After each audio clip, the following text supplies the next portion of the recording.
সৰুপথাৰ সমজিলাৰ বৰপথাৰৰ চকলি মিৰি গাঁৱত মঙ্গলবাৰে নেপালী জনগোষ্ঠীয় গোৰ্খাসকলে তিহাৰ উৎসৱ পালন কৰে। চকলি মিৰি গাঁৱৰ ধ্ৰুৱজ্যোতি ক্লাবৰ প্ৰাংগণত মহা ধুমধামেৰে পালন কৰা হয় এই তিহাৰ উৎসৱ।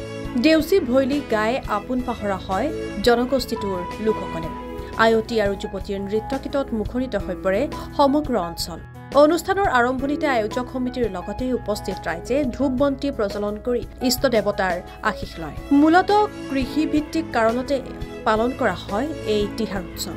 ৫ দিনীয়াকৈ পালন কৰা হয় এই তিহাৰ উৎসৱ। নেপালী ভাষী গোৰ্খা ভাইসকলে সাধাৰণতে দীপাৱলীৰ সময়ত প্ৰত্যেকৰ ঘৰে ঘৰে গৈ তেওঁলোকৰ দেউচী বা ভৈলী নৃত্যৰ প্ৰদৰ্শন কৰে। কিন্তু বিগত কিছু বছৰৰ পৰা সমূহীয়াকৈ একে স্থানতে গাঁওবাসীয়ে পালন কৰি আহিছে এই তিহাৰ উৎসৱ।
আটাইতকৈ যিটো জনগোষ্ঠী শান্তিপ্ৰিয় কৰ্মত যাৰ মাটি আৰু কৃষিৰ লগত সম্পৰ্ক আছে সেই জনগোষ্ঠীটো হ'ল আমাৰ গোৰ্খা ভাই ভনীসকল।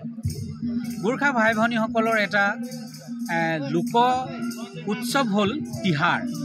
এই লোক উৎসৱটো কৃষিৰ লগত জড়িত। এই লোক উৎসৱত আচলতে খাটি খোৱা গোৰ্খা ভাই ভনীসকলে কৃষি সামৰাৰ পিছত আনন্দ উল্লাস প্ৰকাশ কৰিবৰ কাৰণে এই উৎসৱটো পালন কৰে। আৰু এই উৎসৱটো আচলতে লক্ষীৰ লগত সম্পৰ্কিত আৰু ই দীপাৱলীৰ সময়তে ই 5 দিনীয়াকৈ পালন কৰা হয়। আৰু আজি ইয়াত বৰপথাৰ ক্লাবৰ সৌজন্যত আমাৰ এই চকলি মিৰি গাঁৱত ৰাইজৰ শিলডল ভাঙি আহিছে। আমাকো নিমন্ত্ৰণ জনালে যে এই তিহাৰ বিদায় উৎসৱ যিটো দেউচী ভেলী এই উৎসৱটো ইয়াত উদযাপন কৰিছে। মই যেহেতু এজন অনা গোৰ্খা সম্প্ৰদায়ৰ মানুহ, মই ইয়াত আহি খুব ভাল লাগিছে মনটো আৰু খুব গৌৰৱ অনুভৱ কৰিছোঁ আৰু খুব সুখী হৈছোঁ যে তেখেতসকলে যি ধৰণেৰে শিলডল ভাঙি এই উৎসৱত অংশগ্ৰহণ কৰিছে। এই লোক সংস্কৃতি লোক উৎসৱটো আৰু এটা কথা মোৰ ভাল লাগিছে যে এই উৎসৱটোৱে উঠি অহা আমাৰ যিসকল গোৰ্খা ভাই ভনীৰ নতুন প্ৰজন্ম আছে তেওঁলোকক এই উৎসৱৰ লগত সম্পৰ্কিত কৰিছে। এই উৎসৱৰ গীত মাত নৃত্য এইবিলাকৰ লগত চিনা পৰিচয় কৰাই দিছে। আমি সকলোৱে জানো যে গোৰ্খা ভাই ভনীসকলে আমাৰ মূল অসমীয়া জাতিটো সমৃদ্ধ কৰিছে। অসমৰ ভাষা সংস্কৃতি অসমৰ অৰ্থনীতিলৈ গোৰ্খা ভাই ভনীসকলৰ যি অৱদান সেয়া সৰ্বজন স্বীকৃত। তেখেতসকলৰ এই উৎসৱে এটা সমন্বয়ৰ বাৰ্তা প্ৰেৰণ কৰিব। তেখেতসকলৰ এই উৎসৱে আমাৰ সকলো ভাই ভনীৰ মাজত মিলা প্ৰীতিৰে বসবাস কৰাৰ এটা বাৰ্তা প্ৰেৰণ কৰিব।